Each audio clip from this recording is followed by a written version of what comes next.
Bonjour,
Bonjour.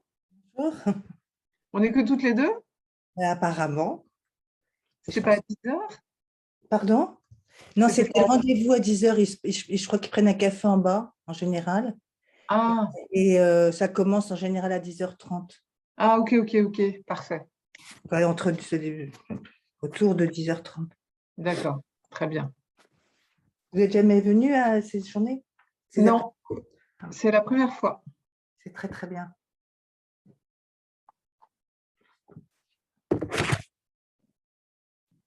Vous faites un long cours? Je fais un atelier, oui. Un long cours pour finir un roman? Ouais. Pas vraiment. Je suis pas très, je suis pas très arrêtée encore. Ah bon? Et Vous avez vous? c'est quelque chose. Moi, je suis en train de finir mon deuxième essai, on va dire. Ah, c'est bien. Mais bon, j'ai peu d'espoir, mais bon. Puis c'est très, très compliqué parce qu'on se. Bon, on se juge, enfin, on se juge. C'est compliqué de se juger. Je suis jamais contente. Enfin, c'est bon. Mais bon, je le fais. Je me suis dit, je finirai et on verra bien. Et le premier a bien marché? Pas du tout. Et non, c'est une horreur. J'ai envoyé, personne n'en a voulu. En fait, j'ai compris après pourquoi, parce que je l'avais écrit comme un scénario. Bon, il y avait plein de failles et plein de trucs qui n'allaient pas, mais j'ai compris, donc c'était déjà ça. J'ai eu des réponses très, très même qui m'ont envoyé une fiche de lecture, mais voilà. Et puis j'ai fait le deuxième qui n'a rien à voir, mais bon, c'est compliqué. J'ai le sentiment de ne pas faire de la littérature. Je raconte des histoires, du coup, je me sens un peu très auteur au sens littéraire du terme. Hmm.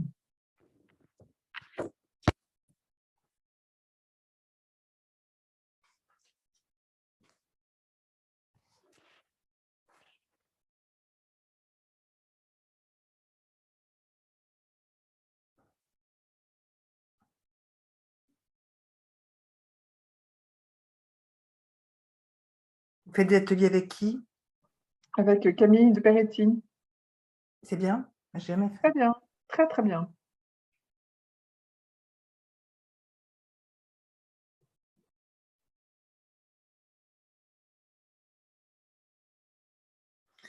J'ai fait la journée, là, vous savez, il y a eu des journées qu'ils organisaient avec des auteurs, avec Camille Laurence. C'était Mhm. oh, fantastique. Ah, ben c'est bien. C'était vraiment. Elle est exceptionnelle, cette femme. Du coup, je suis en train de lire j'avais lu son plus connu, qui a été adapté en film. Et là, je suis en train de lire L'amour roman. C'est fort. Hein. L'amour roman. L'amour roman. Ouais. Et celui que vous aviez vu, c'était quoi en film?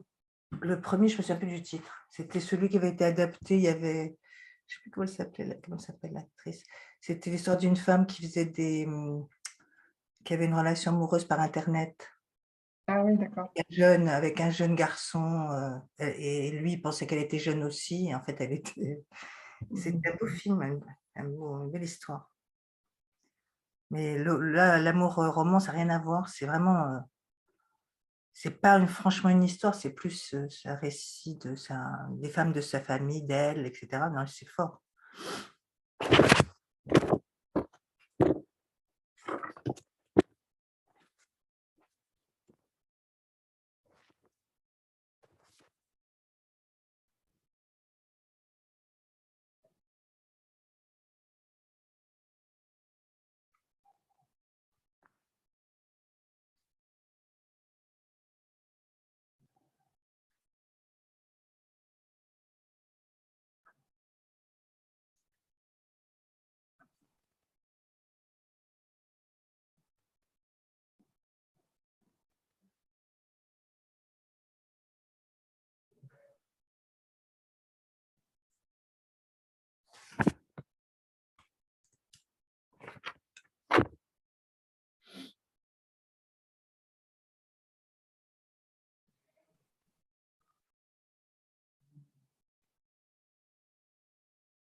Ça bouge.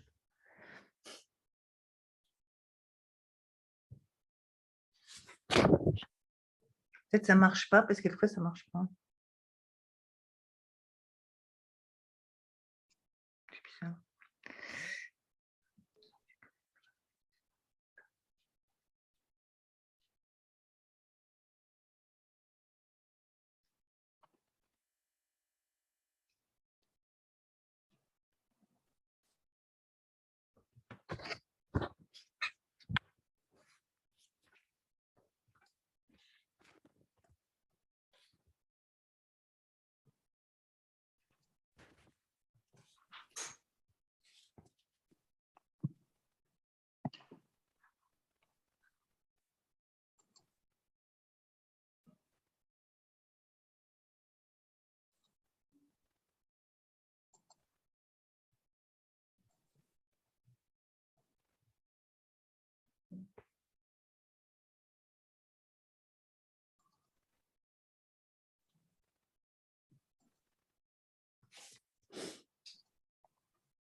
Est-ce que vous m'entendez?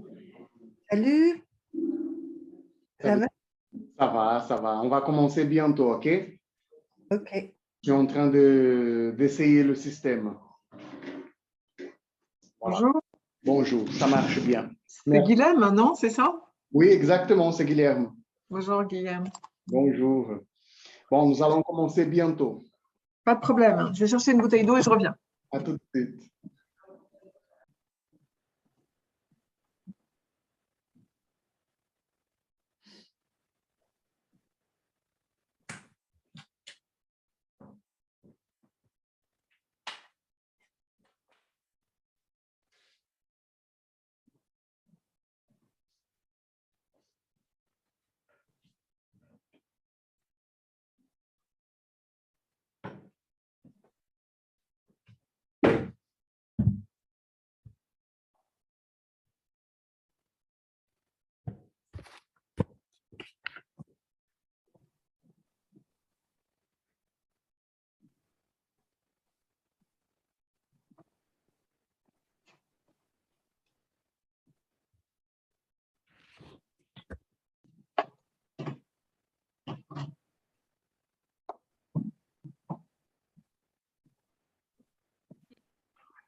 Oui, oui, c'est parce que je disais n'importe quoi. Bonjour. Bonjour. Bonjour. Ah, enfin quelqu'un qui réagit. Bah oui. Bonjour. Bonjour. Bonjour. Bonjour. Bonjour. Pseudo redneck, c'est marrant ça. Ouais. C'est marrant.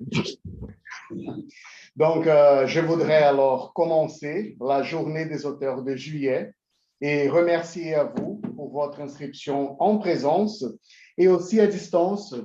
Vous faites bien valoir le droit d'être à distance. Hein. Vous êtes nombreux à distance et en présence de moins en moins. Mais voilà. Bienvenue dans Je le monde. détermine que ça ne me touche pas. Aujourd'hui, nous avons Denis Kellis avec nous pour la mini-classe de ce matin et lui, il va vous parler à propos du décor. Tu peux garder une oreille pour Bépu, s'il te plaît.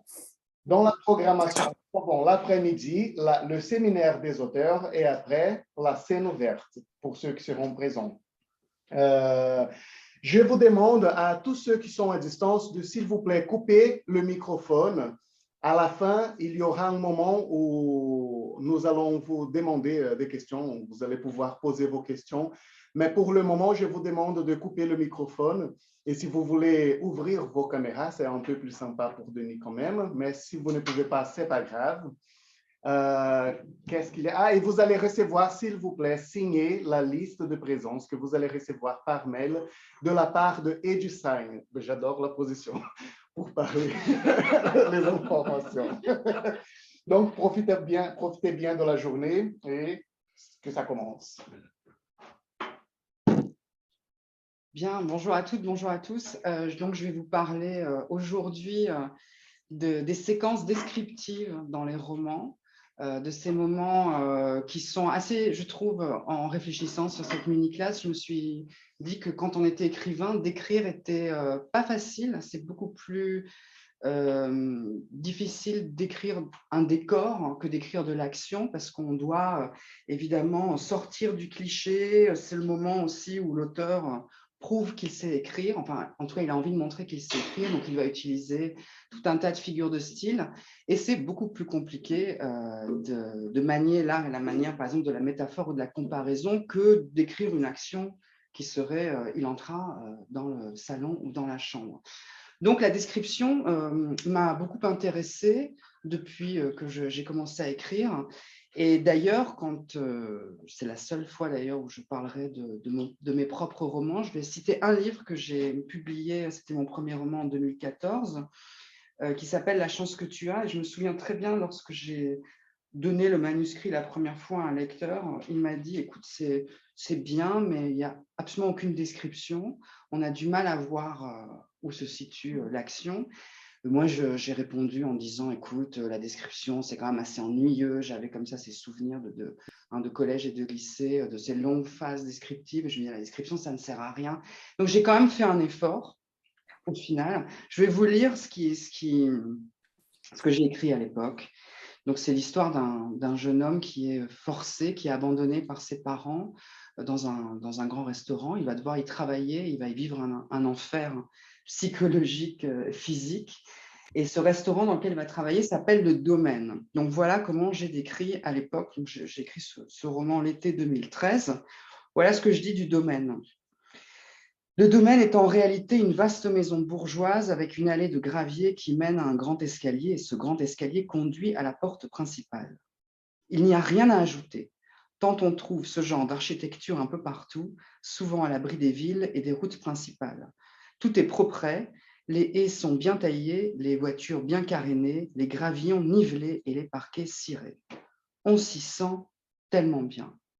Voilà, c'est tout ce que je dis du domaine, du restaurant. Vous voyez, je précise, il n'y a rien à ajouter. Donc, je pense que c'était à l'époque où j'avais vraiment pas envie de d'écrire. Je n'avais vraiment aucune motivation.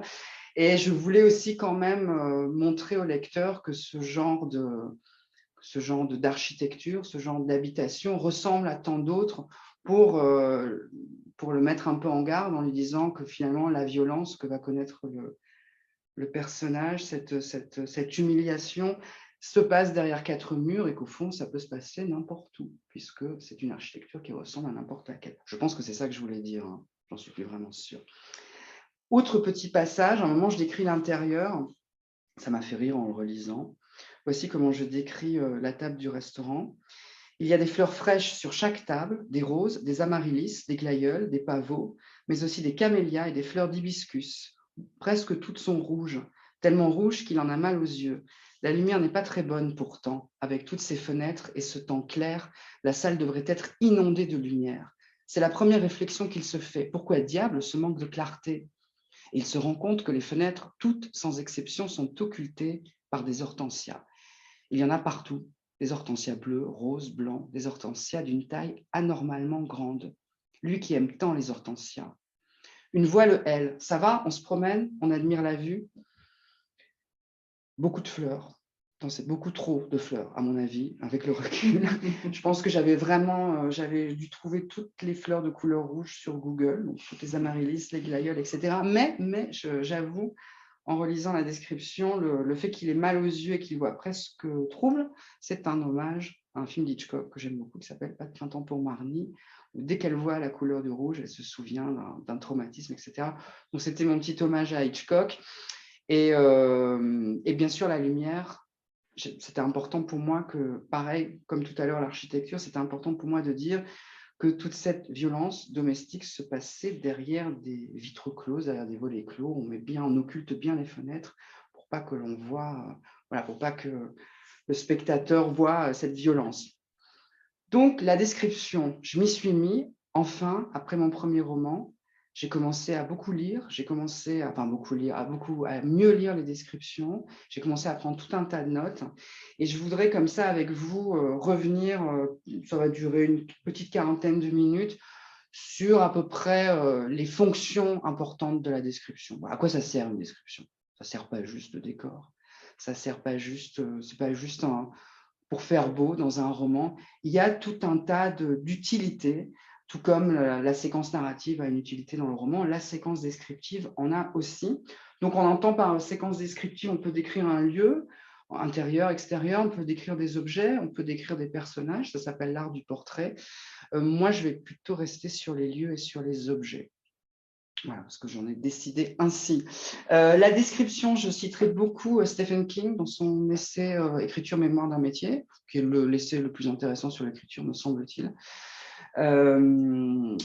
King dit « c'est le moment où le lecteur participe de manière sensorielle à l'histoire ». Sensorielle. Je vais commencer par vous lire un extrait de Balzac, du Père Goriot, qui nous a traumatisés quand nous étions collégiens, quand nous étions lycéens. Je ne sais pas si vous vous souvenez de ces commentaires composés qu'on nous demandait sur une dizaine, une quinzaine, une vingtaine de lignes de la fameuse pension. C'est quoi la pension? J'ai oublié. Tout le monde dort. Pension Vauquer. Non, je vois que certains derrière leurs écrans. Donc, c'est la fameuse pension Vauquer. Voici un petit extrait. Il est question du salon. Alors, le salon, c'est cette première pièce exhale une odeur sans nom dans la langue et qu'il faudrait appeler l'odeur de pension. Elle sent le renfermé, le moisi, le rance, elle donne froid, elle est humide au nez, elle pénètre les vêtements, elle a le goût d'une vieille salle où l'on a dîné, elle pue le service, l'office, l'hospice. Petit rythme ternaire hein, que les profs de français aiment bien. Je fais déjà une petite parenthèse. Il faudrait, quand il dit une odeur sans nom dans la langue et qu'il faudrait appeler l'odeur de pension, c'est marrant parce qu'il commence par dire que c'est indescriptible, mais il va quand même le décrire. C'est ce qu'on appelle une prétérition, une figure de style. Donc, Balzac nous explique que c'est très très compliqué, mais qu'il va le faire quand même parce que c'est un génie et il a raison.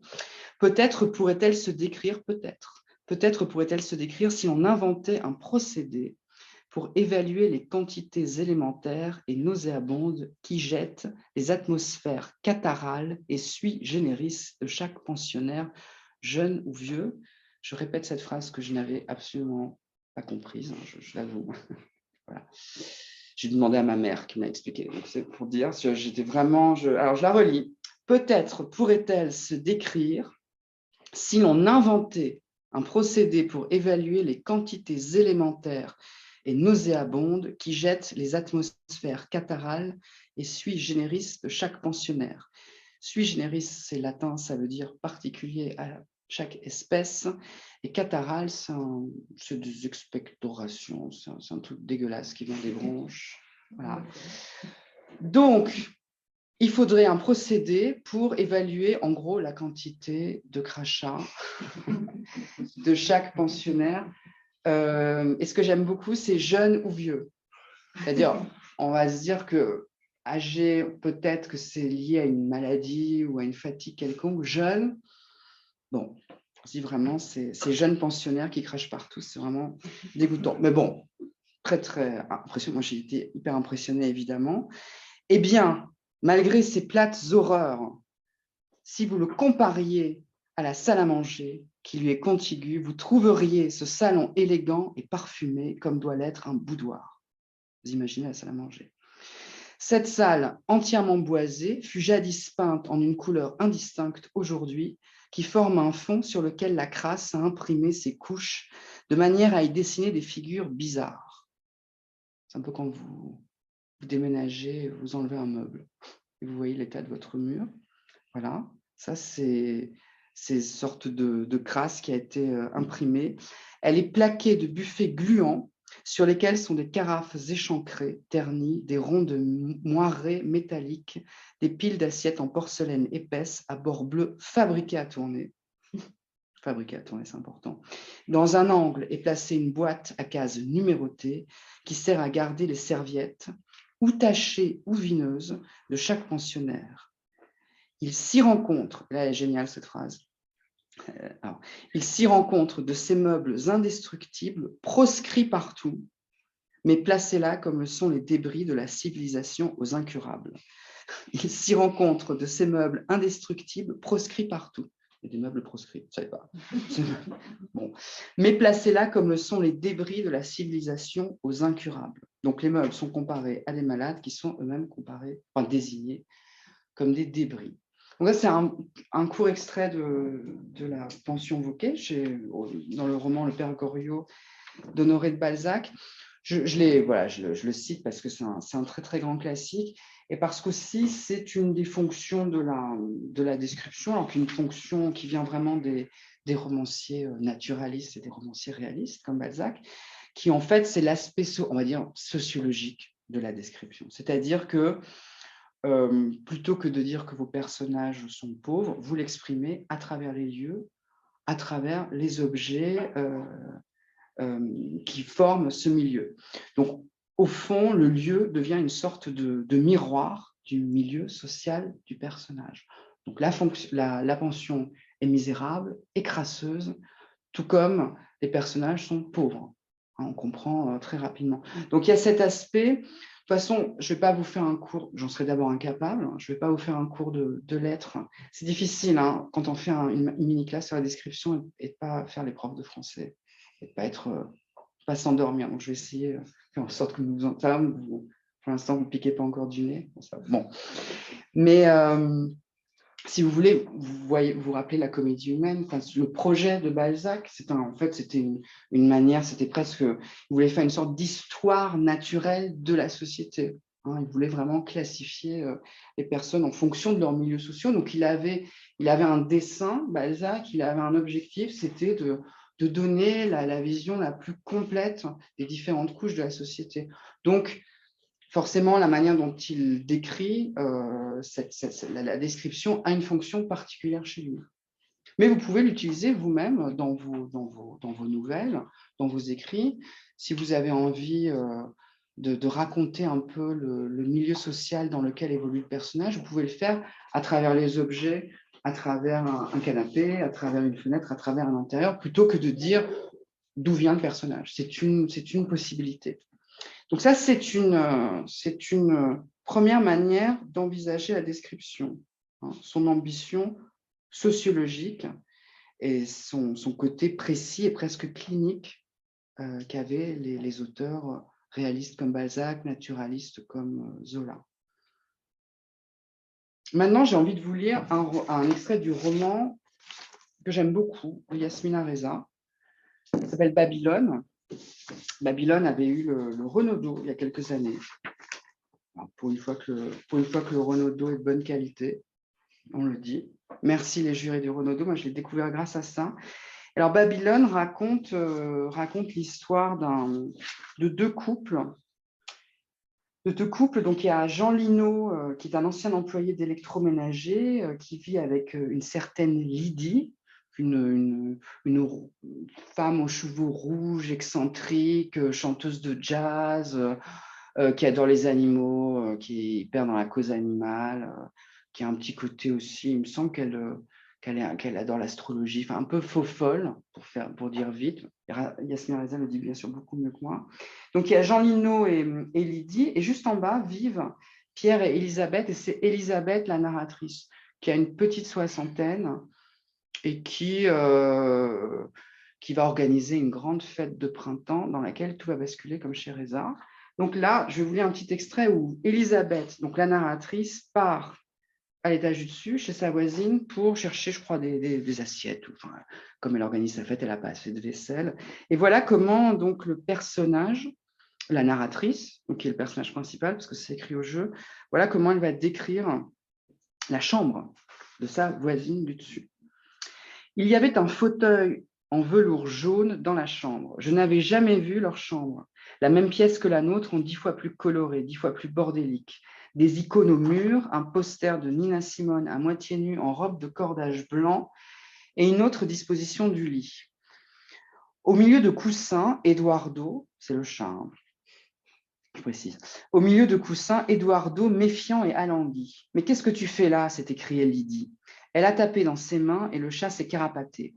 Elle a dit « Je ne lui permets pas d'être dans la chambre. » Il m'a semblé voir un pot de chambre avec un couvercle en bois.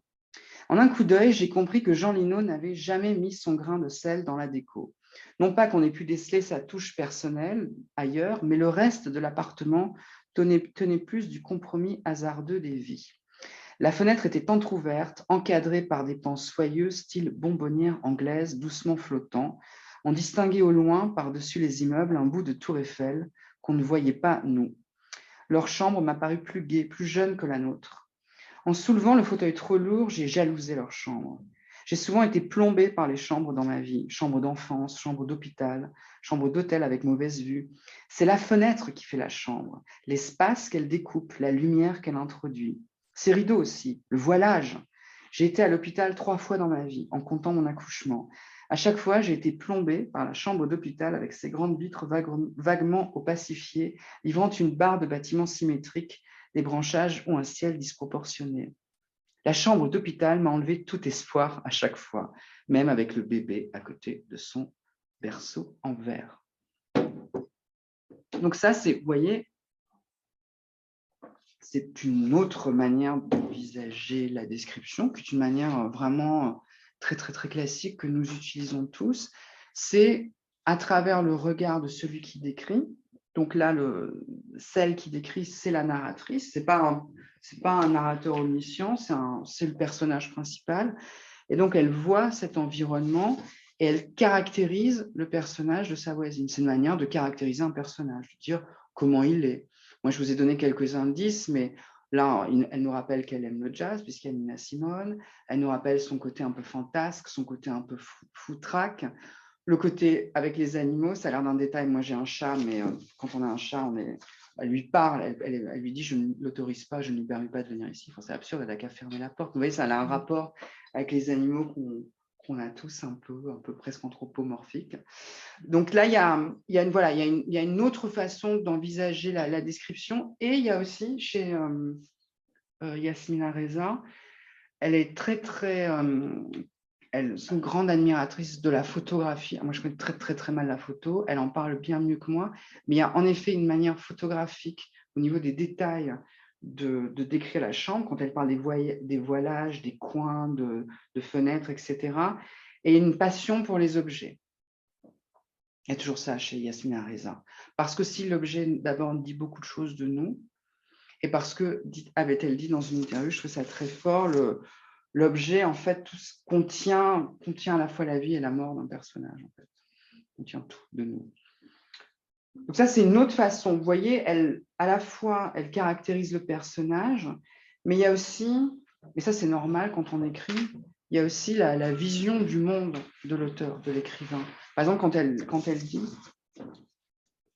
je dis au revoir à l'un de nos participants. Merci d'être venu. Adieu. Adieu. Adieu. Quand elle dit, par exemple, Yasmina Reza, que je le retrouve. Voilà, c'est ça. J'ai compris que Jean Lino n'avait jamais mis son grain de sel dans la déco, non pas qu'on ait pu déceler sa touche personnelle ailleurs, mais le reste de l'appartement tenait plus du compromis hasardeux des vies. Tenait plus du compromis hasardeux des vies. Ça, c'est vraiment la vision de Reza sur le couple. Reza déteste les couples. Enfin, elle déteste. Elle n'y croit pas. Hein? Ils s'engueulent tout le temps. Oui, c'est ça, c'est des personnages. Elle ne croit pas au couple. Je pense qu'elle croit plutôt à la famille, parce que je trouve que la famille chez elle est plus. Enfin, les gens s'engueulent, mais il y a plutôt bonjour, elle est plutôt bienveillante.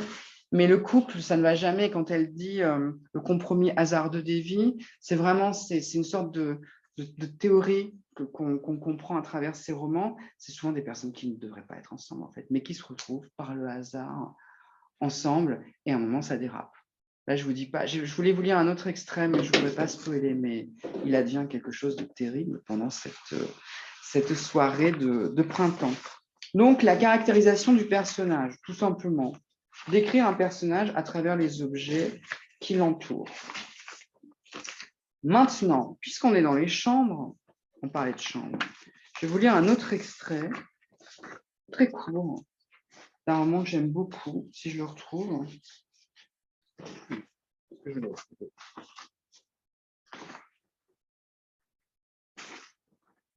Voilà. C'est Laurent Mauvigné. Je ne sais pas si vous connaissez Laurent Mauvigné. Il a écrit beaucoup de romans. L'un d'entre eux s'appelle Apprendre à finir, qui était publié dans les années, je crois, en 2000. Et c'est l'histoire, enfin, c'est écrit à la première personne. C'est une femme, un long monologue, une femme qui raconte le retour du mari à la maison. Le mari a voulu quitter le domicile pour une autre. Il a voulu refaire sa vie, mais il a eu un grave accident de voiture. Et donc, le voilà prisonnier à nouveau du foyer qu'il voulait quitter. Mais auparavant, il s'est retrouvé à l'hôpital. Donc, Mauvigné va décrire une chambre d'hôpital et il va décrire cette chambre à travers donc, le regard de la narratrice dont on ne connaît pas le prénom. Donc, là, elle rend visite à son mari. Comme dans la chambre blanche, sous les odeurs de trop propre, sous l'air soulevé par les blouses qui tournaient dans la chambre, oui, lui, il croyait ça, qu'il était l'otage de mes pas, de mes chaussures contre le lino, de ma main sur la poignée de la porte, de moi retirant devant le lit mon manteau de laine et l'accrochant sur un cintre dans l'armoire, avec les portes métalliques qui vibraient sous ma main. Lui, pris en otage de son corps, pris sous les draps à la blancheur trop nette, par tout ce qui, de lui, refusait d'obéir à sa voix. Son corps vaincu et rangé comme dans l'armoire entre deux étagères ou sur un porte-manteau, des vêtements, un peignoir. J'adore cette comparaison. On parlera des comparaisons dans 2 minutes.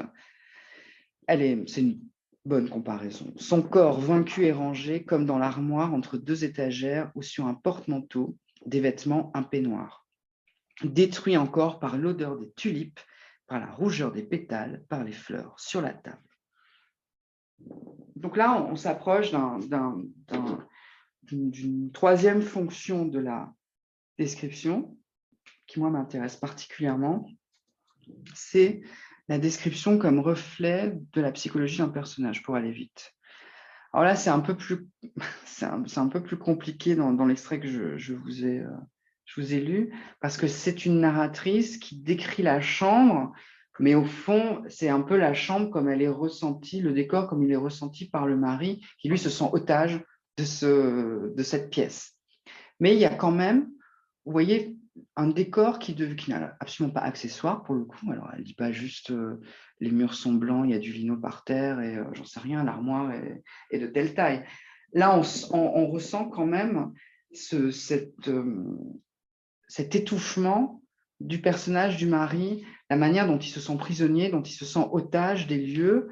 Vous voyez que ce qui est blanc, ce qui devrait être pur, ce qui devrait être rassurant est trop blanc, ce qui est propre est trop propre, c'est ce qu'elle dit. Bon, il dit otage de foi.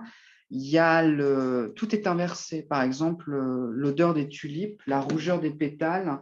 Il dit qu'il est détruit par l'odeur des tulipes. Normalement, lorsqu'on offre un bouquet de fleurs à quelqu'un qui est en rémission, qui est à l'hôpital, c'est pour lui faire plaisir. Le rouge, c'est la couleur de la passion. Mais là, tout est inversé. En fait, c'est tout le gêne, tout l'oppresse, tout l'étouffe. Hein. Chaque élément, chaque détail dans cette chambre est hostile à ce personnage. Donc ça, c'est un aspect que j'aime beaucoup dans la description, qui n'est pas, que je donne beaucoup dans mes ateliers aussi, qui est, au fond, vous utilisez un décor, et ce décor va raconter l'état mental du personnage. Ce qui paraît absolument pas idiot, puisque dans la vraie vie, si tant est que la vraie vie existe, dans la vraie vie, lorsque vous vous levez le matin et que vous regardez un paysage, vous regardez à travers votre fenêtre, évidemment, en fonction de votre humeur, hein, si vous êtes particulièrement en joie ou si vous êtes très, très, très déprimé, vous allez voir le paysage d'une autre manière. Il va vous apparaître différent en fonction de votre état mental. Donc ça, évidemment, les écrivains l'ont repris. Hein, et ils ont donc utilisé le décor comme une sorte de miroir psychologique des personnages. Pour ce faire, je vais vous lire un extrait que je lis à chaque fois. Donc, ceux qui ont suivi mes ateliers connaissent cet extrait par cœur, ils n'en peuvent plus. Mais tant pis pour eux. Je vais vous lire un extrait d'un roman qui s'appelle Le mystérieux Mr. Kidder de Joyce Carol Oates, immense écrivain américain, 84 ans, elle a écrit 300 livres à peu près, livres, des nouvelles, pièces de théâtre. Là, c'est un roman court. C'est le roman qui suit la trajectoire d'une jeune fille pauvre qui s'appelle Katia, qui, pour gagner de l'argent, doit travailler chez de très riches bourgeois dans une station balnéaire. Elle s'occupe des enfants. Alors, c'est la petite Trisha, je crois, dans l'extrait. C'est sa Tricia.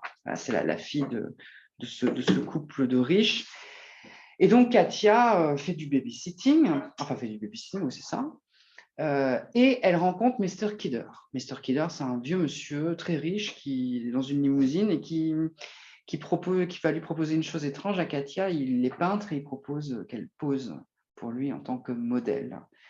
Et à ce moment du roman, il l'a enlacée. Ils se sont enlacés. Ils ne sont pas embrassés, mais il y a eu un rapprochement physique. Donc Katia, qui est une jeune femme de 17 ans, il me semble, est complètement perdue, hein, puisqu'elle vit beaucoup de choses très, très intenses. Il y a cette rencontre avec ce personnage étrange. Et donc, elle marche sur la plage, sur cette plage privée. Et voici ce que Oates fait de cette plage privée. Donc, ce n'est pas juste une plage avec des mouettes et des coquillages. Voilà comment elle va décrire le paysage. Un t-shirt ample sur son maillot de bain, les cheveux fouettés par le vent, elle courait, essayait de courir, sur la plage du Yacht Club derrière la petite Tricia Engelhardt, donc c'est la gamine dont elle s'occupe, qui trottinait, les pieds chatouillés et mordillés par les vagues écumeuses couleur de plomb qui déferlaient sur le rivage.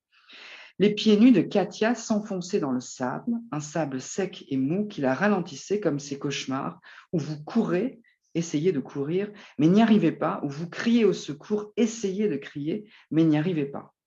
Ce jour-là, une journée chaude et humide, même au bord de l'eau, Katia sentait des ruisselets de sueur couler sur ses flancs.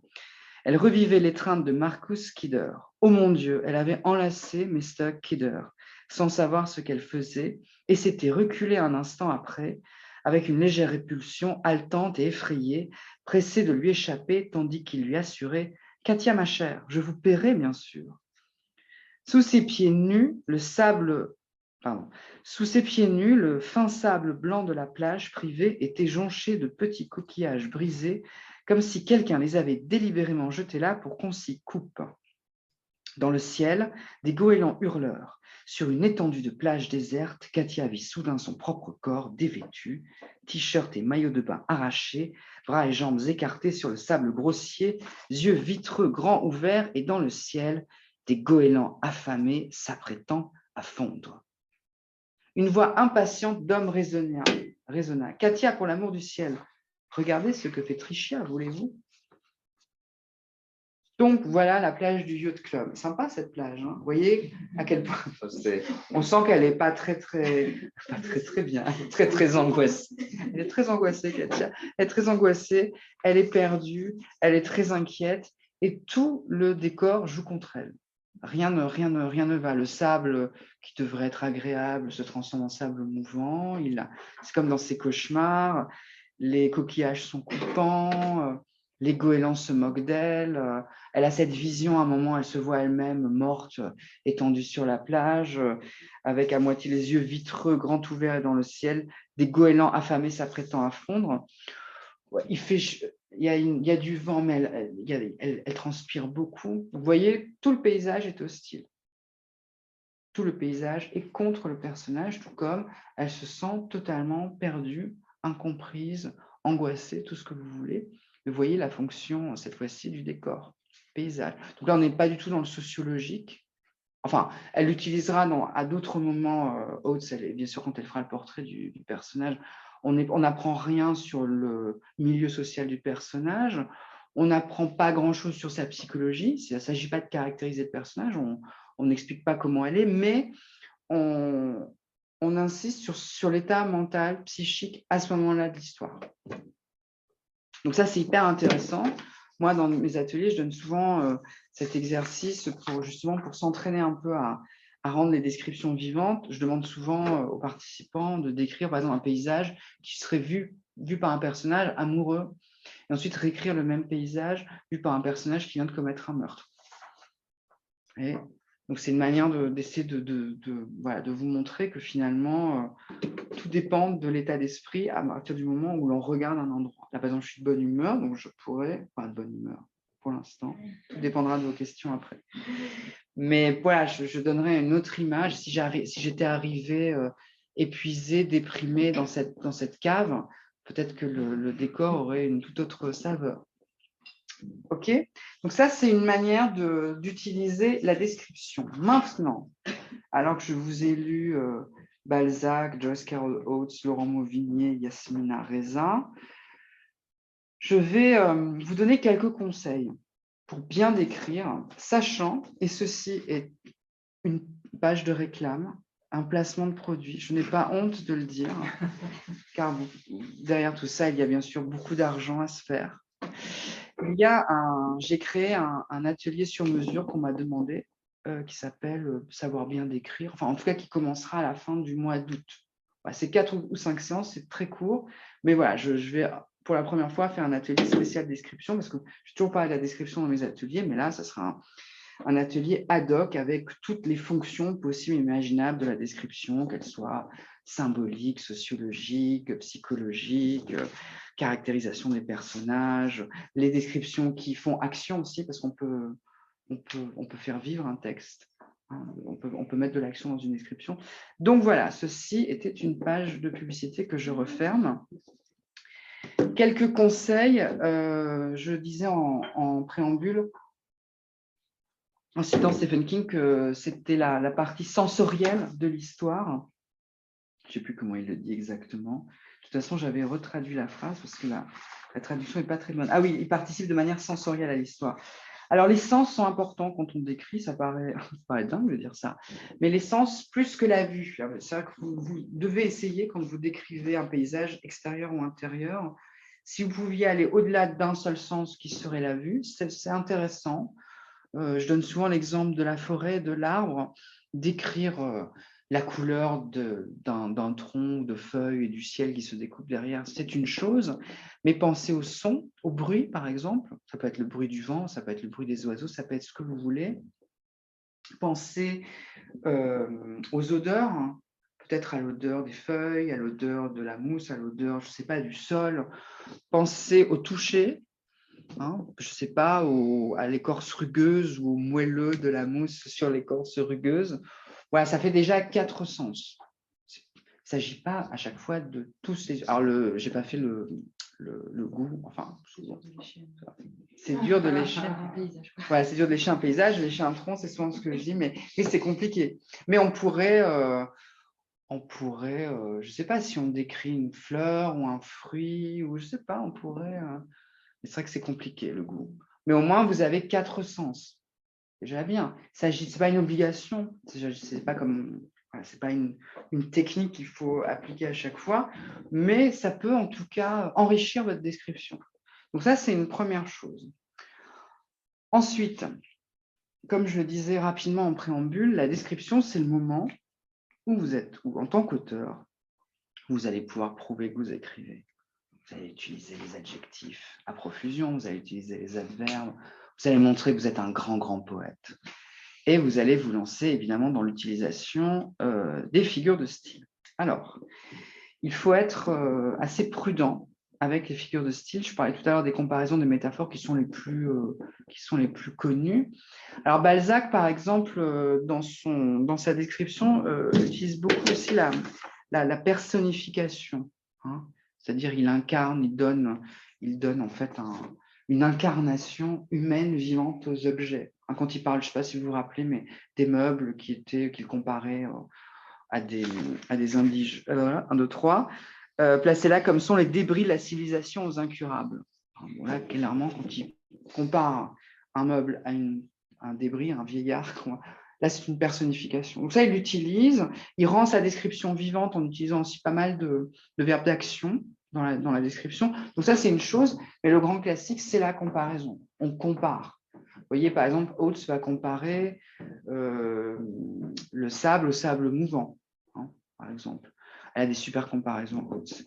Le problème de la comparaison, c'est que souvent, puisqu'on se lance d'un possible velléité poétique, on a tendance parfois à écrire un peu n'importe quoi. Il faut faire attention. Par exemple, si vous voulez comparer un regard ou des yeux, vous devez à la fois sortir du cliché, c'est-à-dire des comparaisons trop attendues. Ça, King le dit très bien dans son essai. Vous n'allez pas commencer à dire des yeux bleus comme la mer. Attention. Enfin, Musso le dit probablement. Et puis, il vend des millions de bouquins. Donc, à un moment, j'ai envie de dire, tout dépend à qui vous vous adressez. Non, mais voilà, je n'ai pas de... Mais c'est vrai que King l'exprime, je trouve, de manière très, très simple. Il dit le problème du cliché en littérature, c'est que ça dénote d'un manque de culture littéraire. Donc, le lecteur pourrait se dire, bah, dis donc, c'est fort comme un lion, joli comme un cœur, des jambes interminables, ça on évite. Donc, on essaye de trouver une comparaison.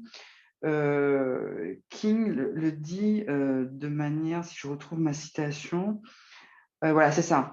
Une bonne comparaison doit proposer des images nouvelles dans un vocabulaire simple, donc des images nouvelles dans un vocabulaire simple, avec une vue claire des choses, Ça s'appelle une image. On donne quelque chose à voir au lecteur.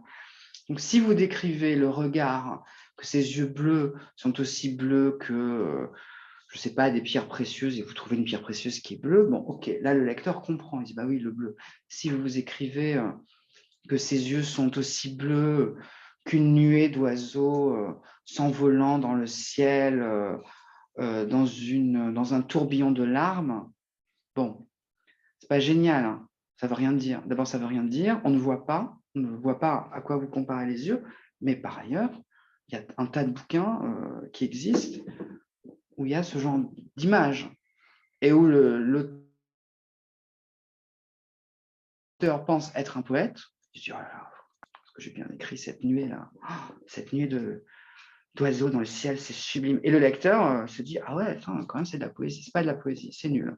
Mais bon, après, c'est une question de culture littéraire. Plus vous allez lire, c'est sûr que... pardon, je m'acharne sur Musso, mais j'aime pas Musso, vous l'aurez compris. Si on lit que Musso, on se dit, bah, c'est ça la littérature. En fait, c'est ça qui vient écrit, puis c'est efficace, etc. Mais enfin, dès que vous ouvrez, je sais pas, Joyce Carol Oates ou Stephen King, ou même plein d'auteurs grand public, vous vous rendez compte qu'il y a plein d'autres auteurs qui sont bien plus intéressants. Donc, attention aux clichés littéraires. Attention à ne pas faire de la poésie pour faire de la poésie. Soyez novateurs dans vos images. C'est difficile. C'est difficile de faire des images. pour apprendre à être novateur, vous devez lire beaucoup. Ça aussi, c'est dans l'essai de Stephen King, Écriture, mémoire d'un métier. On ne peut pas écrire sans lire. Et d'ailleurs, il dit une chose très intéressante, il dit, ce n'est pas seulement un savoir-faire, mais c'est savoir ne pas trop en faire.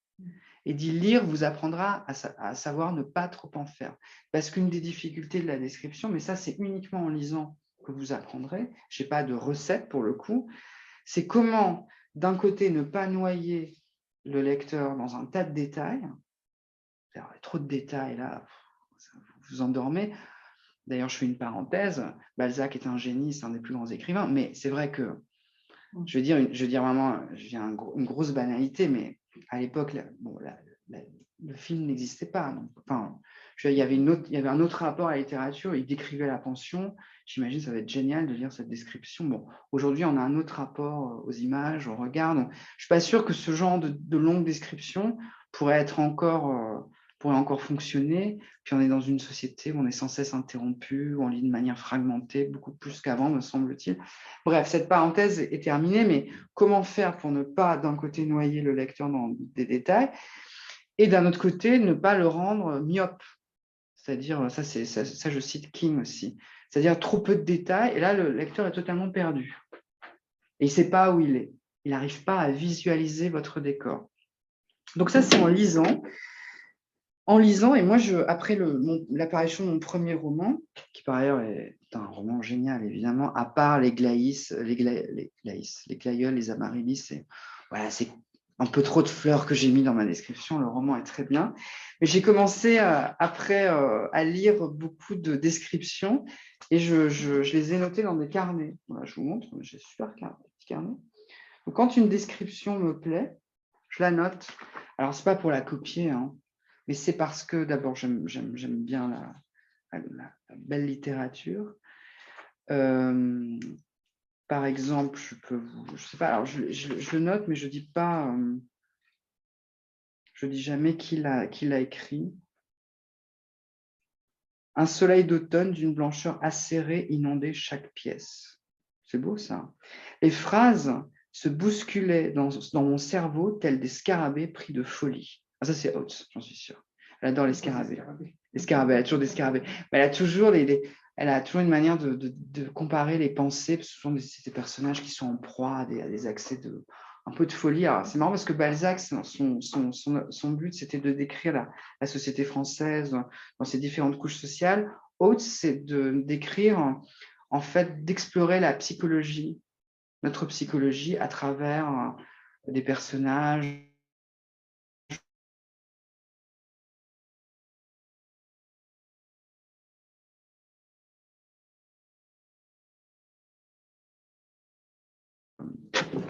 Balzac, son projet à lui, comme elle a à peu près 300 livres, je pense qu'on peut dire qu'elle a bien balayé la psychologie américaine et ses travers et sa folie.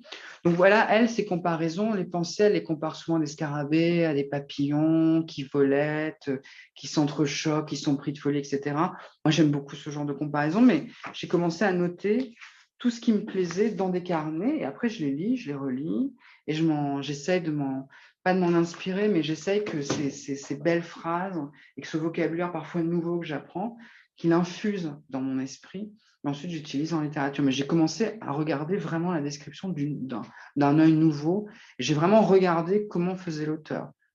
Voilà, je me disais, commencer à piquer du nez, vous voyez, je commence à être chiant là, si. C'est bientôt fini. Non, mais je plaisante, j'aime bien prendre quelqu'un en exemple comme ça. Donc, lisez beaucoup. Hein, lisez, et lire vous apprendra, comme je cite King, à ne pas trop en faire.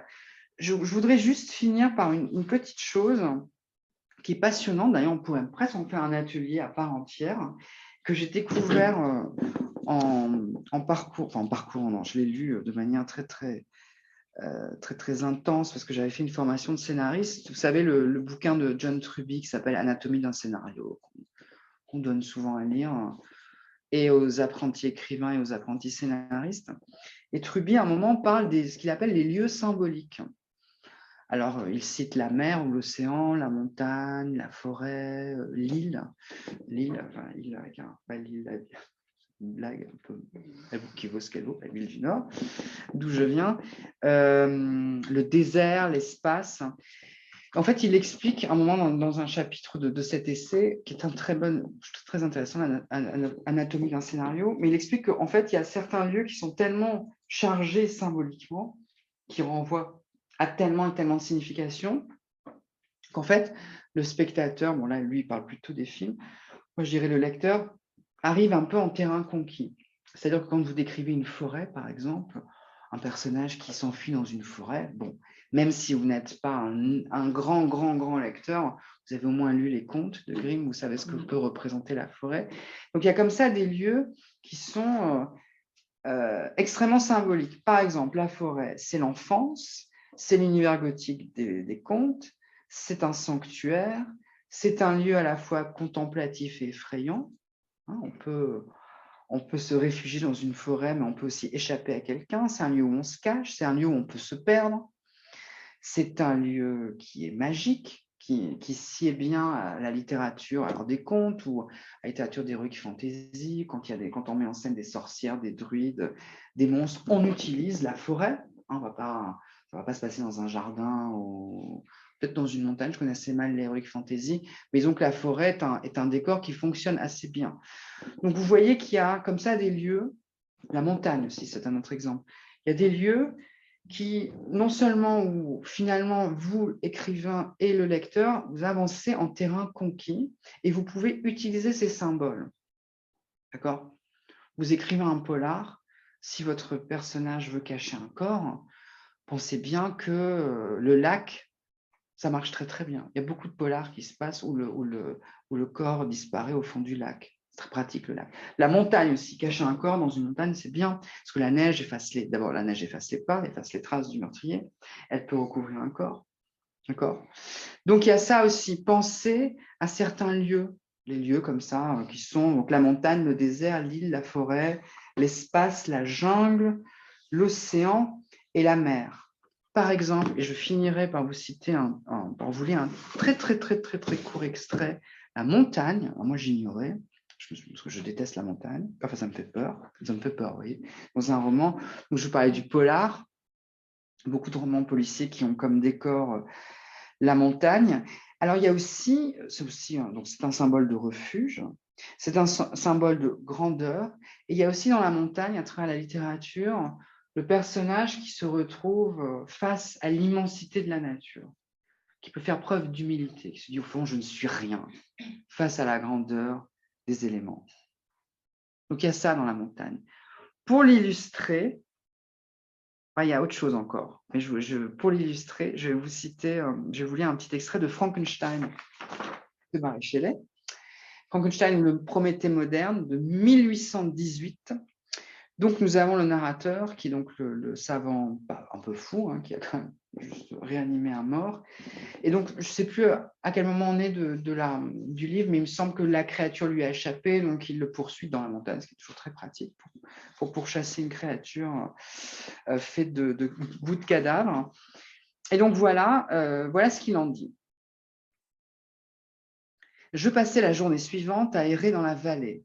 Je m'arrêtais près des sources de l'Aveyron qui sortaient d'un glacier, je m'arrêtais près des sources de l'Aveyron qui, sortant d'un glacier, descend lentement de la montagne pour barricader la vallée.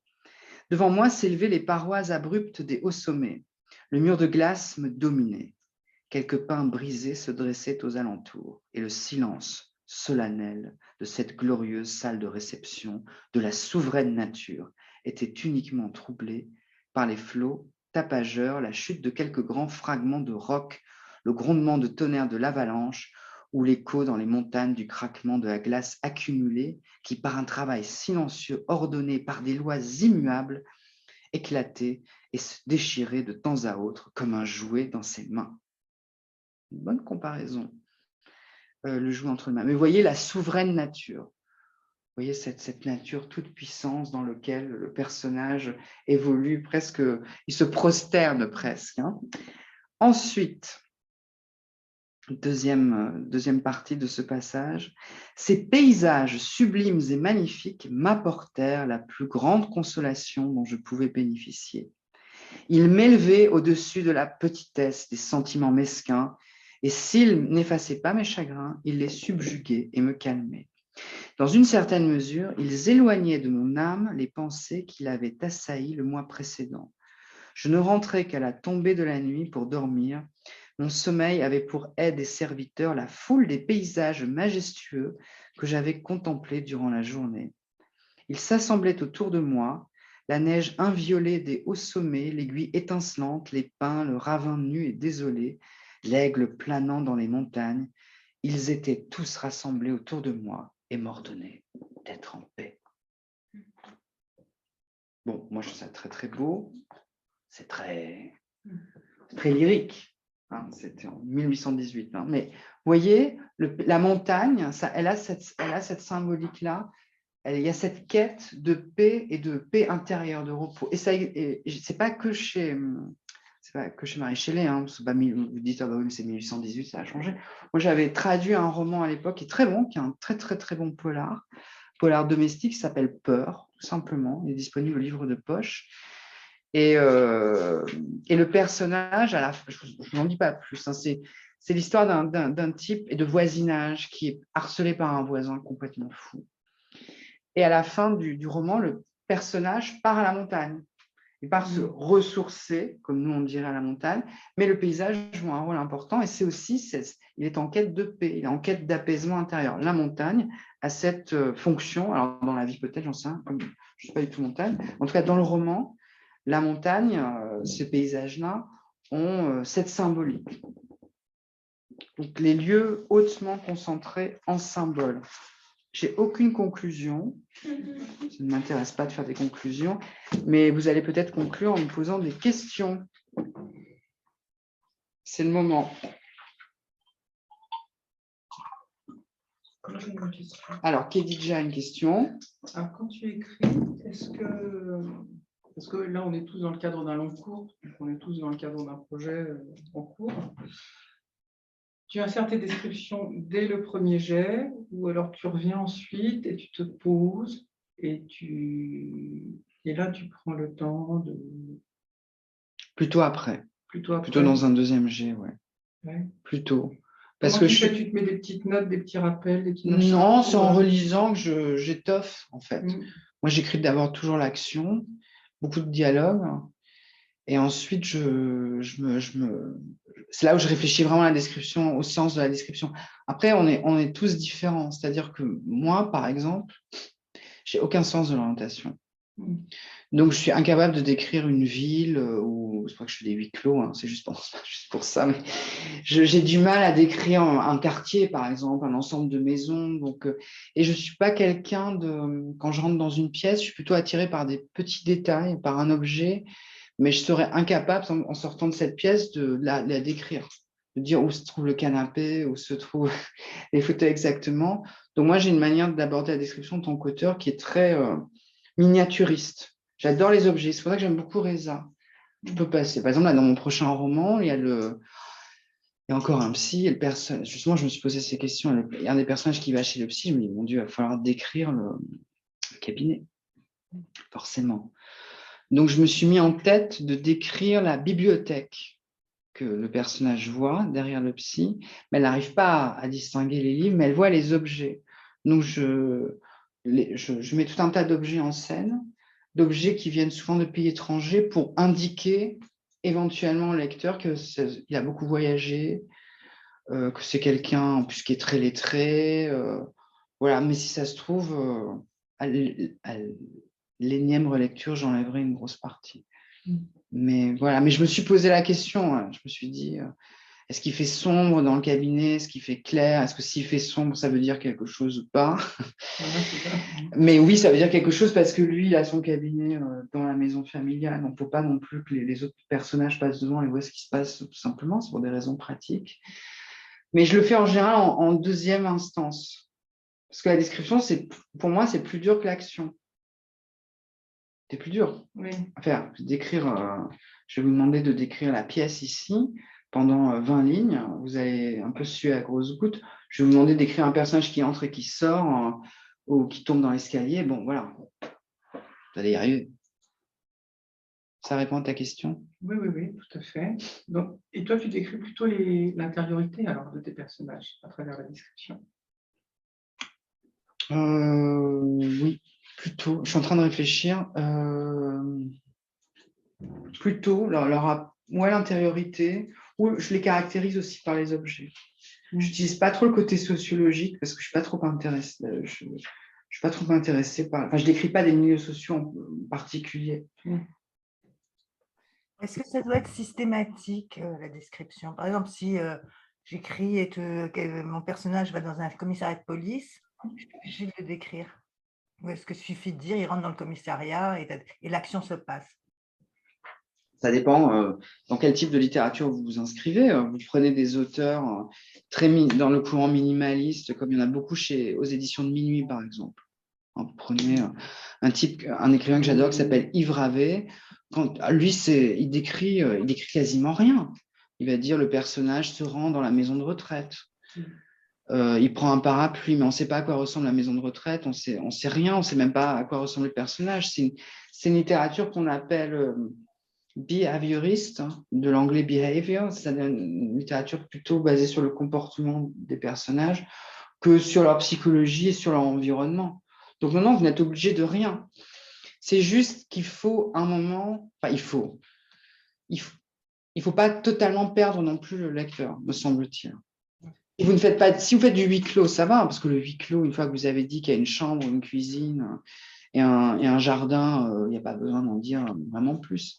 Et moi, par exemple, dans le cas de mon premier roman, je parlais d'un restaurant et d'un endroit où les gens pouvaient aussi dormir, où les salles de restaurant étaient quand même grandes, il y avait une cuisine. À un moment, on m'a dit, c'est quand même intéressant de savoir à quoi au moins ressemble la salle de restaurant et le jardin. Donc, il fallait quand même donner un tout petit peu au lecteur. Mais il n'y a aucune obligation de rien. C'est bien ce que vous voulez faire, vous. Est-ce que vous aimez lire?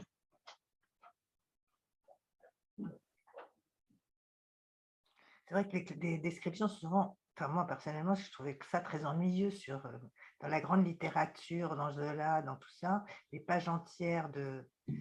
C'est vrai qu'il ne faut pas tomber dans le cliché, il faut vraiment, il m'a besoin dans le sens de l'histoire, quoi. Pour moi, enfin. Oui, mais il y avait un sens chez Zola et chez Balzac, il y avait un sens, il y avait un objet, il y avait un objectif, il y avait une volonté de dépeindre d'une manière scientifique une société à travers aussi la manière dont ils étaient habillés, leur intérieur, etc. Donc il y avait une vraie volonté encyclopédique. Le problème, c'est c'est le problème de l'enseignement français, du français en France. Alors j'espère que ça a changé, mais je sais qu'il y a encore des profs aujourd'hui, ça a changé.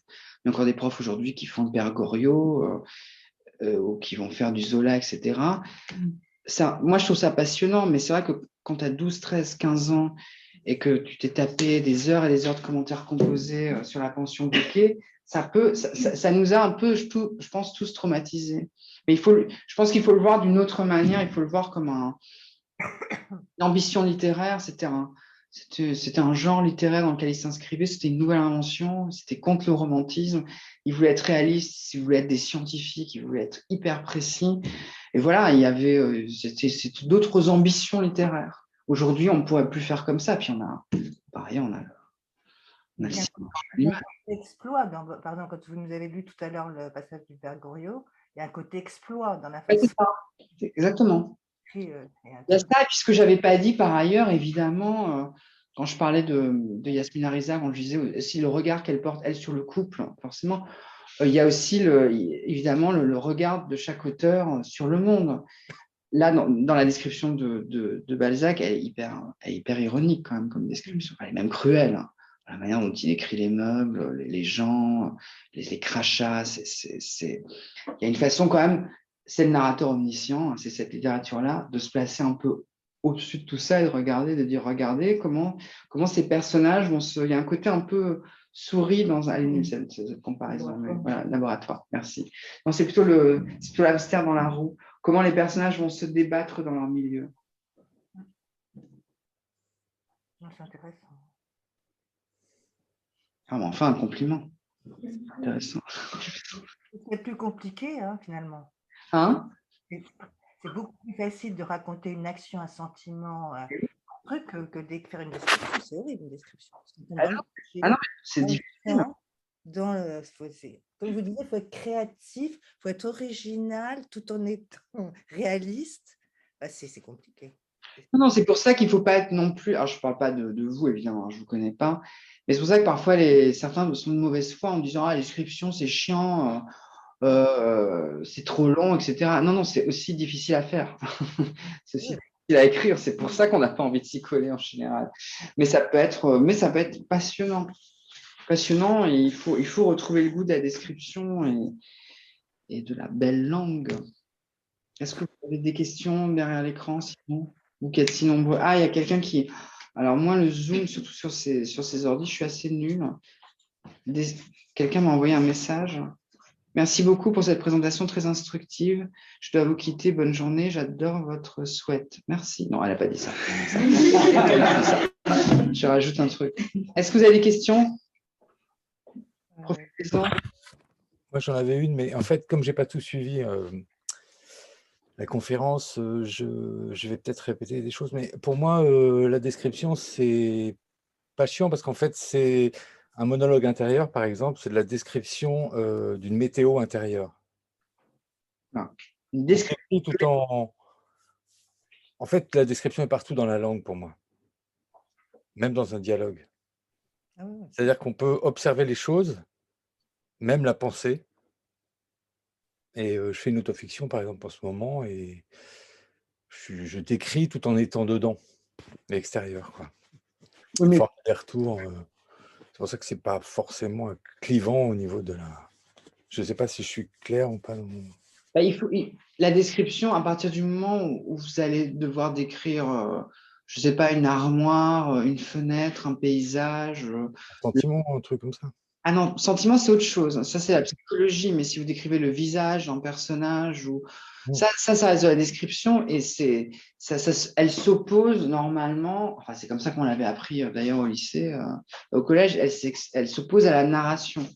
On utilise d'autres verbes, on utilise d'autres temps surtout, d'autres temps. La description, on va mettre beaucoup plus d'adjectifs, beaucoup plus d'adverbes. Donc il y a quand même, grammaticalement, il y a une différence entre la description et la narration.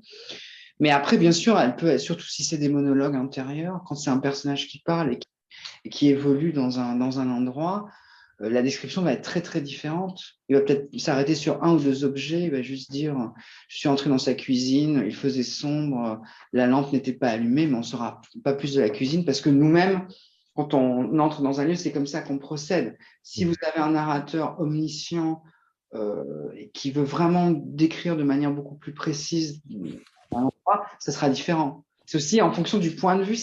La description, c'est qui regarde, en fait. Est-ce que c'est votre personnage qui regarde et qui décrit, ou est-ce que c'est un narrateur extérieur qui décrit ce que voit le personnage? Vous voyez, c'est encore autre chose. Ok. Ok. Est-ce que vous avez d'autres questions?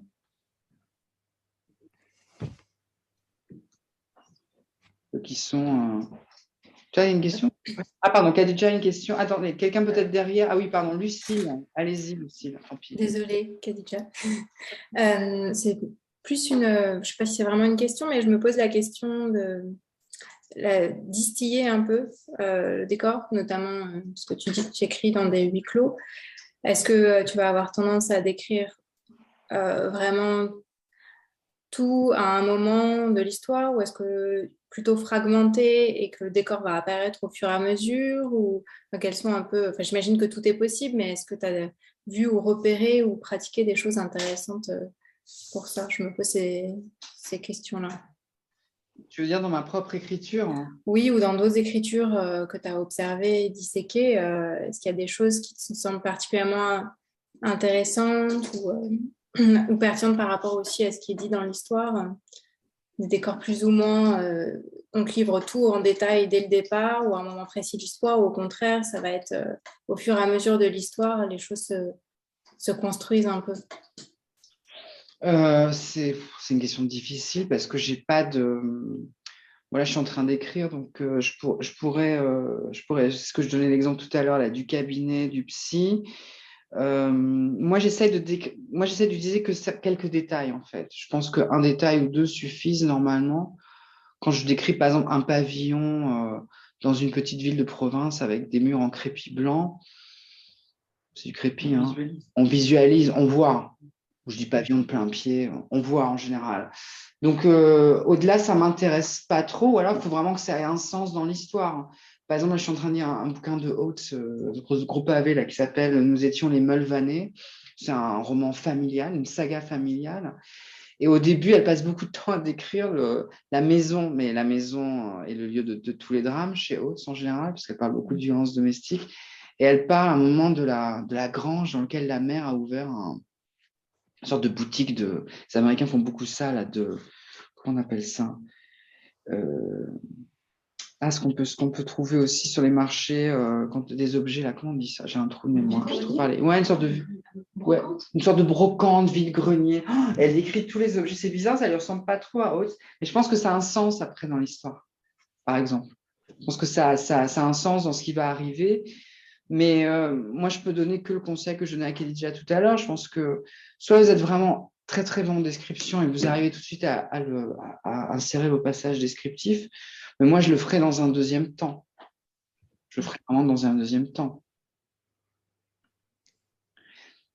Et par ailleurs, ce que tu poses la question sur le fait de distiller la description, moi, je préfère quand l'auteur distille les informations au fur et à mesure, parce qu'il y a un côté ludique. Moi, je pense quand même la littérature, même la très, très grande littérature, peut être tout à fait une sorte de jeu de pistes dans lequel on reconstitue l'histoire au fur et à mesure. Moi, je préfère qu'on me le donne au fur et à mesure. Je ne suis pas fan Enfin, je ne suis pas fan. Moi, le roman qui s'ouvre par 15 pages de description sur une pension, ça m'intéresse peut-être un peu moins.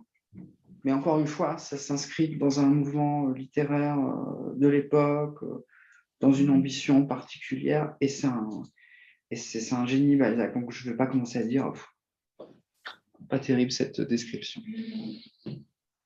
Non, mais c'est vrai que moi, j'ai un peu le même souci que toi en tant qu'être humain, c'est-à-dire que j'ai un très mauvais sens d'orientation. Du coup, notamment, c'est quelque chose qui est très utilisé en science-fiction quand ils commencent à décrire les univers, les détails, les trucs. C'est le genre de description où je vois rien, en fait. Dans ma tête, ça n'évoque rien. Et pour le coup, c'est très livré d'un coup, parce qu'il faut que, j'imagine, le lecteur comprenne où ils sont géographiquement, physiquement. Mais moi, c'est le genre de truc où quand 3 pages plus loin, on me dit il tourne à droite dans telle salle, je ne sais plus du tout. Il pourrait me dire tourne à gauche alors qu'avant il a dit c'était à droite, je m'en fous moi à ce moment-là.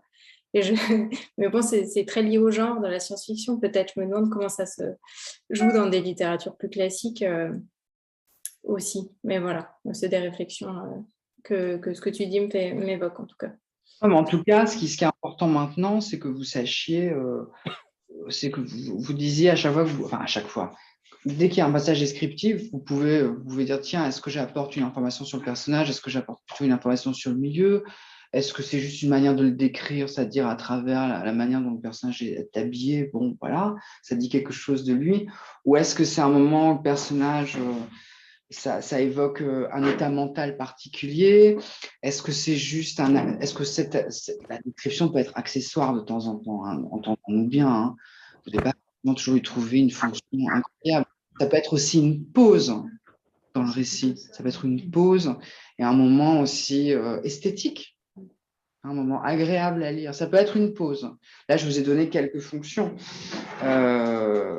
Mais l'idée, c'est toujours l'idée, mais vous le savez, puisque vous suivez les ateliers d'écriture. L'idée de l'atelier d'écriture, c'est de vous montrer les possibilités qui existent. Hein, que ce soit dans la caractérisation d'un personnage, dans une description, dans un dialogue. Il y a plus de possibilités qu'on ne le pense. Après, à vous de les choisir. Khadija, tu voulais poser une question? Moi, c'était une question plutôt... moi, ce qui m'intéresse, c'est l'intérieur des personnages, leurs états d'âme, restituer leurs sentiments, leurs émotions. Et donc, je suis toujours à la recherche de conseils de lecture, de choses comme ça, par Oates et Yasmine Reza, qui restituent des choses tourmentées au niveau psychologique, en fait.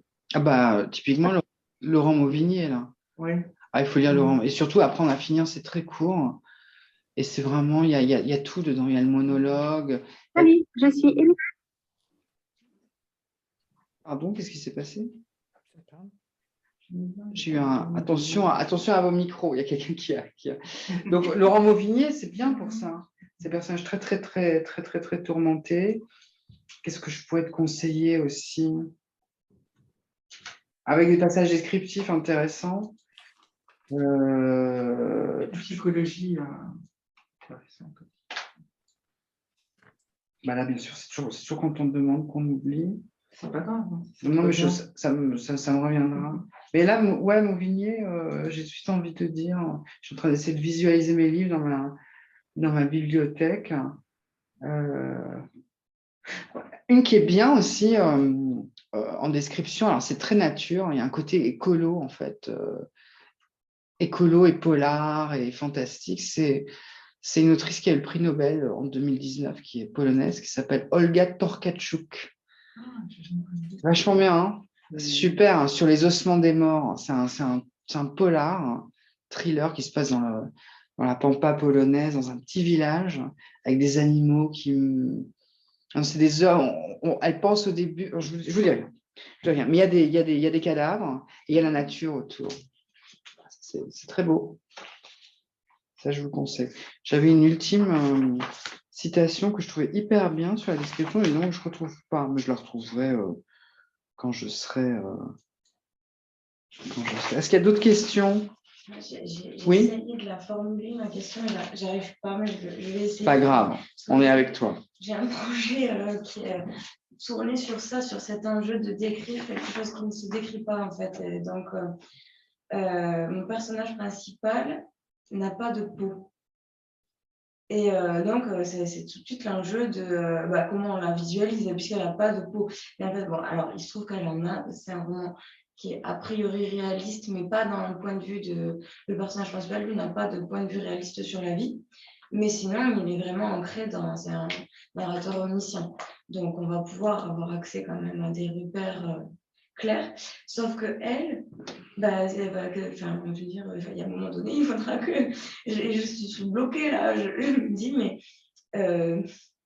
comment je fais? Est-ce que je prends le parti de ne pas la décrire jamais? Et c'est des questions que je me pose. Et là, je ne sais pas poser ma question. Mais ce qui m'a aidée, en fait, là, je me suis trouvé un bon allié, c'est la peinture. Et il y a pas mal, donc je vais faire des détours. Et je sais pas si je dis ça comme ça, si ça existe, quoi, vraiment des descriptions de peinture. Moi, ça me parle, quoi, dans le sens où, en fait, c'est là aussi, c'est symbolique, c'est-à-dire, est-ce qu'on peut détourner, en fait, une description quoi, par la peinture? Ah, c'est ça ma question. Est-ce qu'on peut détourner, est-ce que ça existe, ça, dans des exemples, au lieu de décrire l'objet souhaité, on détourne et on décrit autre chose. Mais c'est un peu comme on l'a fait, mais par la peinture.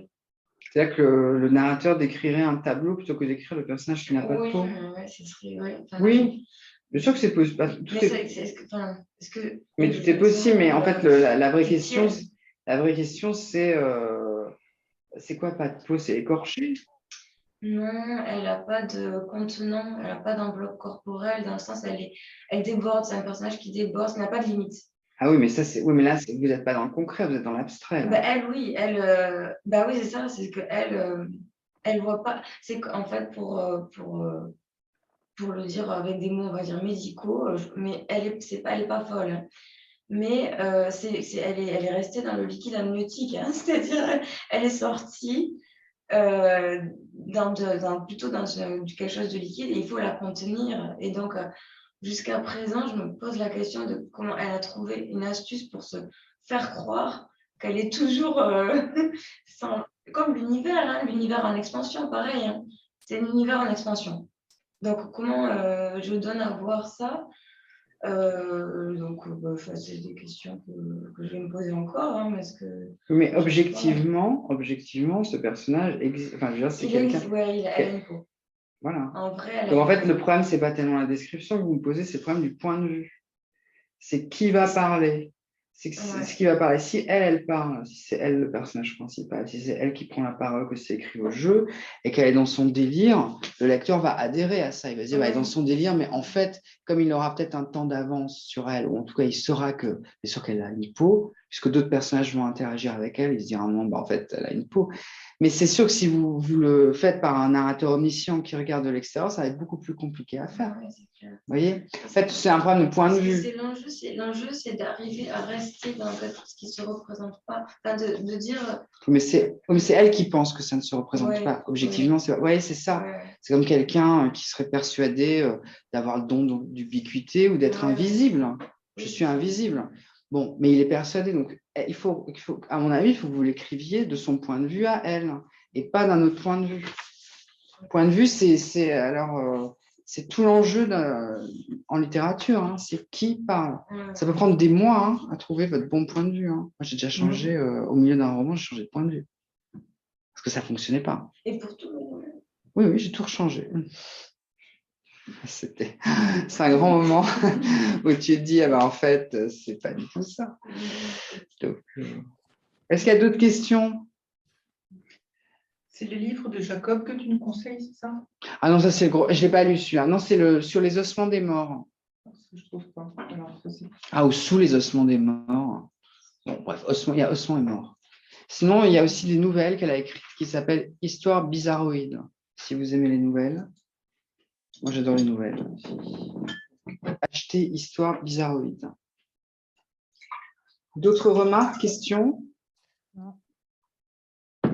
Peut-être une autre remarque, j'y pensais quand la personne parlait de dessin ou de peinture. En cas de difficulté, d'écrire tout par la négation, ce serait rigolo. Je me dis, ce n'est pas un écorché, ce n'est pas quelqu'un qui est écorché, ce n'est pas, ou une pièce ce n'est pas une pièce sombre, enfin je sais pas, je me dis, d'un coup, ce sera un exercice littéraire rigolo. Oui, mais encore une fois, je pense que là, après, c'est aussi le genre de livre. Si a priori, elle a une peau, mais qu'elle pense qu'elle n'en a pas, c'est à mon avis elle qui doit. Oui, je ne parlais pas pour cette question-là, c'est plus, ça me faisait penser à ça. Oui. Ça peut être un exercice littéraire, juste un exo ou une gamme rigolote. Dans le creux. J'imagine que c'est sûrement une figure de style, ça n'est pas. Je pense que est-ce que c'est la prétérition aussi, peut-être? Je pense que ça doit être la prétérition.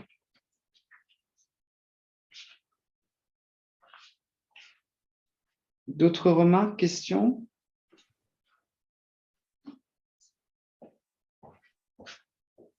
Il n'en peut plus, Guilherme. Depuis tout à l'heure, il veut arrêter. Il n'y arrive pas. Est-ce que vous avez d'autres questions à poser? Très pratique, juste une remarque. Je suis allée pour voir l'atelier de description, comment bien s'y prendre.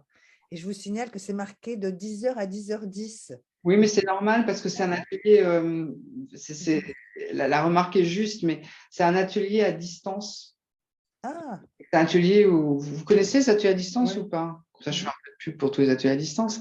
C'est on envoie une consigne avec des textes, avec de la théorie, tout ça. Ensuite, vous avez une semaine pour envoyer un texte et ce texte-là, le retour est fait par écrit en dessous du texte. Jamais, quoi. On se voit jamais. Alors, on se voit une fois au début, une fois à la fin par Zoom. Ah, d'accord. Mais donc c'est pour ça que c'est 10h, 10h10. C'est pas distance, c'est l'avantage parce que moi je fais un atelier par Zoom sur la nouvelle. Bon, c'est vendredi de 18h à 20h30. Nous sommes fin juillet. Inutile de vous dire que les gens à 20h15 sont déjà à l'apéro. Non, je plaisante, même moi, je suis à l'apéro. C'est plus compliqué. Le distance, c'est génial parce que vous écrivez quand vous voulez. Vous avez une date limite. On a comme rendez-vous à 10h pour avoir la consigne. Non, la consigne, je la donne en général le vendredi matin. Voilà. Vendredi matin. Voilà, et vous avez jusqu'au mercredi soir ou au jeudi matin pour faire le texte. Moi, ce que j'aime bien dans ta formule comme ça à distance, c'est qu'on peut lire les textes des autres dans Oui. Google Doc. Ouais. Et on peut lire les corrections, et ça, c'est intéressant.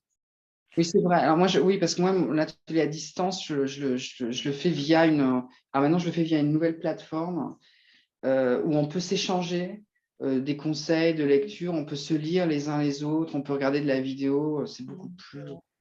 Alors, c'est un peu plus sympa, un peu plus ludique que... Oui, c'est pas juste j'envoie un mail. Cher Ariel, aujourd'hui, vous allez devoir m'écrire un personnage perdu dans la montagne au bout d'une semaine. C'était très bien. Non, c'est un peu plus... quand même, j'ai un peu plus d'effort. Et donc, il n'y a pas de théorie, quoi. Il y a pas, vous intervenez, si, vous corrigez. Théorie écrite. Tout est par écrit. Ça, vous devez lire. Vous lisez un peu de théorie, vous lisez des extraits de romans, de nouvelles que je donne. Chaque semaine, il y a quelque chose de différent. Il y a une consigne avec des contraintes stylistiques. Et non, il faut bosser quand même. Hein. Attendez. Parfois, j'envoie du son, parfois, j'envoie des vidéos, ça dépend. Non, c'est... voilà. Mais c'est sur la description, donc c'est nouveau. Pour une fois que je fais un atelier nouveau. Et voilà. Il y en a d'autres, mais qui viendront à la rentrée. De nouveau. Il y a un truc sur le style que je vais faire aussi. Ça fait très, très longtemps. C'est difficile. C'est comment trouver son style. Ouais. Ce sera plus un atelier de pastiche, c'est-à-dire écrire à la manière de. Parce que parfois, aussi. Ouais, parce que parfois, on ne sait pas comment on écrit. On se dit, est-ce que je suis plutôt bon dans des phrases courtes, dans des phrases longues, est-ce que machin. Il suffit de faire ses gammes et pas de copier un style, mais de regarder. Qu'est-ce que ça ferait si j'écrivais sans aucun adjectif? Voilà. Qu'est-ce que ça ferait si j'écrivais qu'une longue phrase sur 15 lignes? Peut-être. Mauvigné, il écrit d'une manière, c'est très, très, très, très long, c'est presque un souffle, Mauvigné. J'en ai lu un de lui et j'ai oublié le titre. Et en fait, il n'y a pas de point. Oui, c'est ça, ça ne m'étonne pas. Ça commence, ça se termine et c'est absolument pas gênant. Absolument pas gênant. Non, mais quand c'est bien fait. D'autres remarques?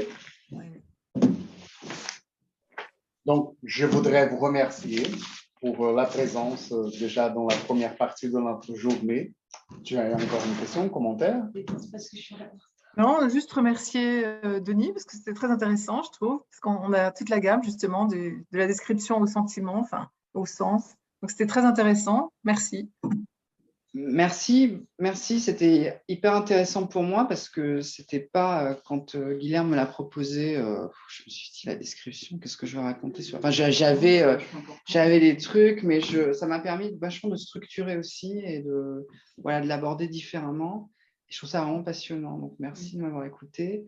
Ça sent bien. Très intéressant. Voilà, et comme ça, on finit notre session de mini-classe. Et on revient à 13h30 pour le séminaire des auteurs. Alors, juste, Guilherme, tu peux nous dire 2 mots du séminaire? Qu'est-ce qui se passe pendant le séminaire? Dans le séminaire, c'est un moment de partage entre les participants du long cours. Donc, nous avons des personnes qui s'inscrivent et qui viennent partager leur parcours de lecture ou leur parcours d'écriture. Parfois, c'est partager une angoisse, une demande d'aide, une demande de suggestion. Donc, c'est à chacun de venir et de proposer une intervention pour les autres collègues. D'accord. Merci de ce retour. Au revoir, à bientôt. À bientôt. Au revoir. Merci, au revoir. Merci beaucoup, c'était formidable. Merci. Merci, au revoir. Et à toutes et à tous pour votre attention. Merci beaucoup, très intéressant. On va relire tout ce que vous avez. Eh bien, dis donc, il y en avait des